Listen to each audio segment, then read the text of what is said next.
और जबलपुर के सैकड़ों किसान सहकारी समितियों और अधिकारियों की मिलीभगत से हुए फर्जीवाड़े का खामियाजा भुगत रहे हैं।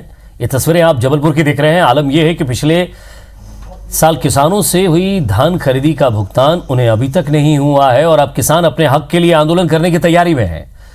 आपको बता दें कि धान खरीदी से पहले किसानों के धान की ग्रेडिंग की गई और उसके बाद उनसे लगभग 20,000 मीट्रिक टन खरीदी की गई, लेकिन बाद में अधिकारियों ने किसानों के धान को घटिया बताकर उसका भुगतान रोक दिया। वहीं जिन किसानों को भुगतान हो चुका था उनके बैंक अकाउंट को फ्रीज कर दिया गया और राशि वापस ले ली गई। अब अधिकारी पूरे मामले का ठीकरा किसानों पर ही फोड़ रहे हैं। मिलीभगत के इस कारनामे से किसान बेहद आक्रोशित हैं। इस फर्जीवाड़े के खिलाफ अब किसान लामबंद हो रहे हैं और जल्दी ही किसी बड़े आंदोलन को खड़ा करने की तैयारी कर रहे हैं। किसान ने अपना माल तुलवा दिया। आप एक एक महीने तक परिवहन नहीं कर रहे हैं। असामयिक बारिश हुई इस साल, बारिश होने से वो धान खराब हुई और इसकी आड़ में, किसानों की आड़ में ये व्यापारियों का और दलालों का माल लेके फर्जीवाड़ा करते हैं समिति प्रबंधक और अधिकारी, पूरे अधिकारी। दूसरी चीज डीएमओ साहब भी टाइम पे कभी वारदाना भेजते नहीं। सबसे ज़्यादा गलती खरीदी एजेंसी की ही मानी जाएगी, क्योंकि पूरा कुछ उनको करना था, तो वो कार्रवाई भी होगी। सोसाइटियों पे भी काफ़ी 8-10 जो है समिति प्रबंधक निलंबित हुए, उनसे वसूली भी की जा रही है। तो जो बची हुई राशि है वो हम समितियों की जो अन्य जो उनको कमीशन की राशि मिलती है और साथ में परिवहनकर्ता ने भी परिवहन लेट किया, तो परिवहनकर्ता की राशि से हम किसानों को पूरा भुगतान करेंगे। तो आखिर क्या कारण रहा, इसके पीछे बातचीत करेंगे। हमारे संवाददाता विजेंद्र पांडे हमारे साथ जुड़ रहे हैं। विजेंद्र, अगर धान घटिया था तो खरीदी क्यों की गई? आपने खरीदी कर ली, भुगतान के लिए अकाउंट में पैसा डाल दिया, पैसा डालने के बाद आपने किसानों का अकाउंट फ्रीज कर दिया, राशि नहीं निकाल पा रहे हैं। इस सब के पीछे कौन है, आखिर क्या कारण है?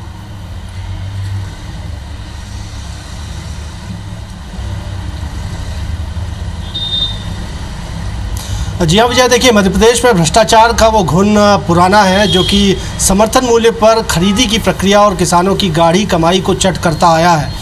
और अक्सर आपने देखा होगा किसी तरह के घोटाले होते हैं, किसानों से धान खरीदी जाती है, लेकिन जब गोदामों में ऐसी धान या गेहूं पहुंचता है तो उसे अमानक बता दिया जाता है और उसके बाद सिलसिला होता है उसे कौड़ियों के दाम पर बेचने का। ऐसी धान या गेहूं को फिर सस्ते दाम पर मिलर्स को नीलाम कर दिया जाता है। ये एक बड़ा फर्जीवाड़ा मध्य प्रदेश में होता आया है। लेकिन जहाँ तक मैं जबलपुर का जिक्र करता हूँ तो ये मामला भी कमोबेश वैसा ही समझ में आता है। बीते साल यानी नवंबर-दिसंबर 2019 में मध्य प्रदेश में बड़े पैमाने पर किसानों से समर्थन मूल्य पर धान की खरीदी की गई थी। जबलपुर में भी खरीदी हुई, क्योंकि यहाँ बड़ा धान उपार्जन क्षेत्र है जबलपुर में। लेकिन किसानों से धान खरीदी के बाद के दौरान FAQ चेक किया गया था। मानक जब वो धान थी तभी उनको सर्टिफिकेट जारी किए गए, खरीदी की सर्टिफिकेट और रसीदें जारी कर दी गई। लेकिन इसके बाद 3 दिन के भीतर परिवहन हो जाना चाहिए और 7 दिन के भीतर किसानों के खाते में उसका भुगतान हो जाना चाहिए। ये शासन का ही नियम है, लेकिन इसका पालन नहीं किया गया। और जब परिवहन में देरी हुई और उसके बाद इस धान को तकरीबन जिसकी तादाद 20,000 मीट्रिक टन है, इसे अमानक बता दिया गया, घटिया बता दिया गया और किसानों के भुगतान रोक दिए गए। इतना ही नहीं, जिन किसानों को भुगतान मिल भी गया था उनके खाते फ्रीज कर दिए गए और उनके खातों से भुगतान की राशि वापस निकाल ली गई।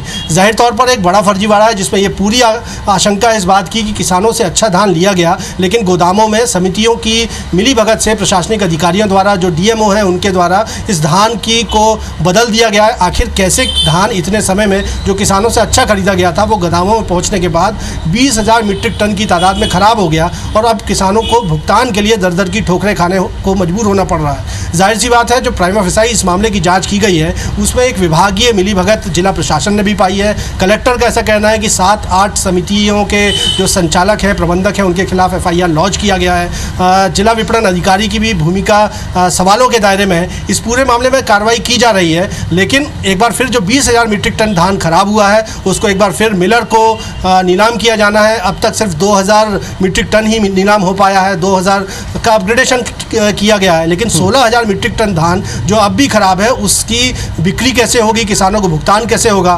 फिलहाल कलेक्टर का ज़रूर कहना है कि जितनी भी राशि इस नीलामी से मिल पाती है उसमें जुर्माना वो जोड़ा जाएगा जो समितियों पर लगाया जाएगा, साथ ही साथ ट्रांसपोर्टर्स पर लगाया जाएगा और इस सब को मिलाकर किसानों को भुगतान 15 दिन के भीतर करने की एक आश्वासन कलेक्टर की ओर से ज़रूर दिया जा रहा है, लेकिन फिलहाल 16,000 मीट्रिक टन धान के बिक्री की कोई गुंजाइश नहीं है और ये अमानक बता दी गई है। ऐसे में एक बड़ा सवाल उठता है कि जो फर्जीवाड़ा विभागीय मिलीभगत से हुआ, एक बड़ा भ्रष्टाचार हुआ, उसका खामियाजा आखिर किसानों को क्यों भुगतना पड़ रहा है। यही वजह है कि अब किसान आंदोलन की चेतावनी दे रहे हैं और देखना होगा कि कलेक्टर के आदेश के मुताबिक अब कब तक इस मामले में किसानों को भुगतान हो पाता है और उन दोषियों पर क्या कार्रवाई हो पाती है जिनकी मिलीभगत से 20,000 मीट्रिक टन धान को खरीदी के बाद घटिया बता दिया गया। सवाल ये है विजेंद्र कि अब ये मामला तो पूरा उलझ गया है कलेक्टर साहब और फाइलों में और एफआईआर में। अब जिन किसानों ने अपना धान बेचा, अपना गेहूं बेचा, अपनी फसल बेची, उनको पैसा नहीं मिला। बताया जा रहा है, आप जिस तरह से कह रहे हैं कि कलेक्टर साहब ने कहा कि 15 दिन के अंदर उनका भुगतान होगा। इस 15 दिन के अंदर बुआई और किसान के लिए अगली फसल का काम करना, खाद बीज, ये सारी समस्याएं उसके सामने होगी। आखिर अब वो कहाँ जाए?